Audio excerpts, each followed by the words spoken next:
জুলাই যোদ্ধা নাম শুনলে মানুষ এখন থুতু নিক্ষেপ করে। বহুত পকিন্নির পোলাপ এই জুলাইটাকে দখল করেছে। ৩৫ কোটি টাকা দিয়ে বাণিজ্য সচিব সেখানে বসেছে। 2024-এর বিপ্লবের পর 6 মাস যখন অতিবাহিত হলো, যখন আমরা দেখলাম যে আকাঙ্ক্ষা নিয়ে এদেশের ছাত্র জনতা জীবন দিয়েছে, সেই আকাঙ্ক্ষার কোনরূপ বাস্তবায়ন তো ঘটেই নাই, বরং পুরো রাষ্ট্রটা রীতিমতো দুর্নীতির একটা মহোৎসবে পরিণত হয়েছে। এবং আমরা যখন দেখেছি যে বিপ্লবীরা কোণঠাসা হয়েছে, সুবিধাবাদীরা বিভিন্নভাবে ক্ষমতা কুক্ষিগত করে পুরো বিপ্লবটাকে দখল করে তছনছ করে দিয়ে যখন এদেশের মানুষের আশা আকাঙ্ক্ষা সম্পূর্ণ নষ্ট করে দিয়েছে, তখন আমরা যারা প্রকৃত জুলাই যোদ্ধা রয়েছি তারা চিন্তা করেছি এই দেশটাকে, এই জুলাইটাকে সঠিক পথে রাখার জন্য নতুন একটা বার্তা দেওয়ার কোনো বিকল্প নাই। সেজন্য আমরা যারা প্রকৃতপক্ষে জুলাইকে আমরা ধারণ করেছি তারা স্পষ্ট দেখেছি যে এদেশে যদি গণহত্যার বিচার না হয়, গণহত্যাকারী দলগুলো যদি নিষিদ্ধ না হয়, এবং যে সকল আমলারা এই অবৈধ ফ্যাসিস্ট সরকারের হয়ে নির্দেশ দিয়ে এই গণহত্যা সংগঠিত করেছে তাদের চিহ্নিত করে বিচার করা যদি না হয়, তাহলে কোনোভাবেই বিপ্লব সফল হবে না। সত্যিকার অর্থে সেটা হয়নি। আপনারা দেখেছেন সারা বাংলাদেশে বিপ্লবকে, জুলাইকে এখন মানুষ গালি দেয়। জুলাই যোদ্ধা নাম শুনলে মানুষ এখন থুতু নিক্ষেপ করে। কেন করে? পুরোটা দায় যারা বিপ্লবকে দখল করেছে তাদের। প্রকৃত জুলাইকে মানুষ ঘৃণা করে না, কারণ প্রকৃত জুলাই তাই সে কিন্তু জায়গায় পায় নাই।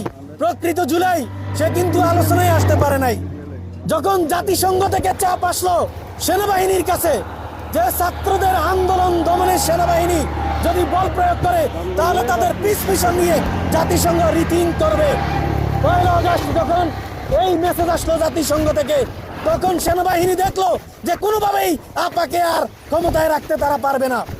এজন্য তখনই তারা একটা প্ল্যান করেছে যে আপাকে তারা সেই বেজিক দিবে, একই সাথে পুরো ক্ষমতাটা আপারই দখলে রাখবে। এজন্য তারা একটা মিলিটারি সায়েন্সের মাধ্যমে একটা অযোগ্য, অথর্ব, অসভ্য উপদেষ্টা পরিষদ তারা গঠন করে 8ই আগস্টে তারা এই শপথ বাক্য পাঠ করায় অবৈধ রাষ্ট্রপতির মাধ্যমে। আপনারা সেটা জানেন। তাদের পুরো চক্রান্ত 1 বছরে সম্পূর্ণ সফল। আরে উপদেষ্টা, আমাদের ছাত্র উপদেষ্টা বা অন্যান্য উপদেষ্টাকে যে পুলিশ গার্ড দেয়, সেই পুলিশও শেখ হাসিনা নিয়োগ করা। আপনারা বুঝতেছেন কোথায় আমরা আছি? এই হচ্ছে আমাদের বাস্তবতা। এই বাস্তবতায় আগামীকালকে কি রায় হয় সেটা আমরা জানি না, কিন্তু আমরা চাই রাষ্ট্রযন্ত্রতে প্যাসিস্টরা বসে আছে তাদের মুখোশটা একটু উন্মোচিত হোক, তারপরে আরেকটা বিপ্লবের ডাক আমরাই দেবো ইনশাআল্লাহ। সেই বিপ্লবে এই প্যাসিবাদের সমস্ত রাষ্ট্রযন্ত্র সেটআপ আমরা ভেঙে খান করে দেবো। সেজন্য আমরা আজকে এই সংবাদ সম্মেলনে স্পষ্ট করে জুলাই মঞ্চ থেকে হুঁশিয়ারি করছি, এটা বলার হক আমাদেরই আছে, কারণ গণহত্যার বিচারের দাবি আমরাই সর্বপ্রথম এই বাংলার জমিনে আমরা ডাক দিয়েছি, আমরাই করেছি। এই জুলাই মঞ্চ আওয়ামী লীগের নিষিদ্ধের, সর্বপ্রথম জুলাই মঞ্চ আওয়ামী লীগের নিষিদ্ধের দাবি তুলেছে। আপনারা জানেন আমরা সংখ্যায় যে কয়েকদিন হই না কেন, দেশপ্রেমিক 10 জনই যথেষ্ট, যারা দেশকে নিয়ে ভাবে, প্রকৃত দেশের কথা বলে।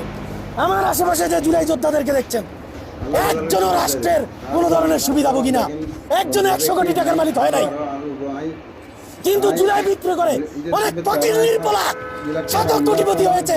অন্তত 20 থেকে 25 জনের নাম আমি বলতে পারবো, আমরা দেখেছি। বহুত ফকির পোলা এই জুলাইটাকে দখল করেছে। দখল করে তারা এখন এটাকে কিভাবে ধরে রাখা যায়, এবং দখল করে এই টাকাটা তারা নেওয়ার জন্য এই সমস্ত প্যাসিবাদী সেটা বহাল রেখেছে। বাণিজ্য সচিব 35 কোটি টাকার মামলা আপনারা দেখেন নাই? 35 কোটি টাকা দিয়ে বাণিজ্য সচিব সেখানে বসেছে। সে এনবিআর চেয়ারম্যান হওয়ার জন্য 300 কোটি টাকার যে 300 কোটি টাকার স্ট্যাম্প আপনারা দেখেছেন না, ভাইরাল হয়েছে। পুরো বাংলাদেশ এখানে ভাবে চলছে। আমরা বলে দেই এই বাংলাদেশকে সঠিক পথে রাখার জন্য যদি বুকের তাজা রক্ত আবারও ঢালতে হয়, জুলাই মঞ্চের 10 জন অন্তত প্রস্তুত আছে তাদের বুকের তাজা রক্ত ঢেলে দেওয়ার জন্য।